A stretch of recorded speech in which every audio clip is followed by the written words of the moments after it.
ডেটটা ছিল 8 December. Colour কারণ হচ্ছে লেন্স পরানো আছে তার জন্য, অন্য কোনো বিষয়। আমার এই মিষ্টি রিসেপশন ব্রাইডের চোখ দিয়ে জল বেরোচ্ছে কেন তোমরা শুনেই নিলে। আর ব্রাইডের কিন্তু কোনো ডিমান্ড ছিল না, তো আমার মনের মতো করে কিন্তু সাজানোর চেষ্টা করেছে। কেমন কি হয়েছে তোমরাই দেখে নাও চলো। এটা আমার ফাইনাল লুক। তো কেমন লাগছে অবশ্যই কিন্তু তোমরা কমেন্ট করে জানিও। আর আমার কাছে যারা তোমরা মেকআপ করতে চাও তারা কিন্তু স্ক্রিনের উপরে নাম্বারটা, এই নাম্বারে কিন্তু আমাকে বুক করে নিতে পারো। অনেক সুন্দর লাগছে, মিষ্টি ব্রাইডকে আরও মিষ্টি লাগছে এই লেহেঙ্গাটা পরে, জুয়েলারি, তারপর ও ওপেন হেয়ার রেখেছি, তো টোটাল মিলে খুব সুন্দরই লাগছে। তোমাদের কেমন লাগলো অবশ্যই কিন্তু তোমরা কমেন্ট করে জানিও। আমার গলার ভয়েসটা নিয়ে তোমরা ডোন্ট মাইন্ড, আমার প্রচুর ঠান্ডা লেগে গেছে, ওই জন্য আমার গলার ভয়েসটা এরকম।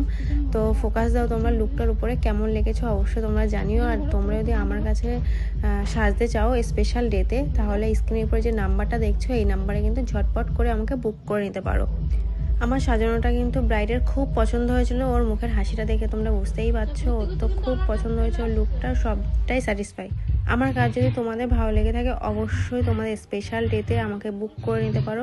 Party makeup is bridal makeup কিন্তু বুক চলছে অলরেডি, ঝটপট করে কিন্তু তোমরা বুকিং করে নিতে পারো। তো ভিডিওটা কেমন লাগলো অবশ্যই কিন্তু কমেন্ট করে জানিও। আর সব থেকে বড়ো কথা, ওর লুকটা কেমন লাগলো সেটা কিন্তু তোমরা কমেন্ট করে জানাতে ভুলবে না। আজকের মতো এই পর্যন্ত, দেখা হচ্ছে অন্য কোনো ভিডিওতে। তত সময় ভালো থেকো, সুস্থ থেকো, টাটা।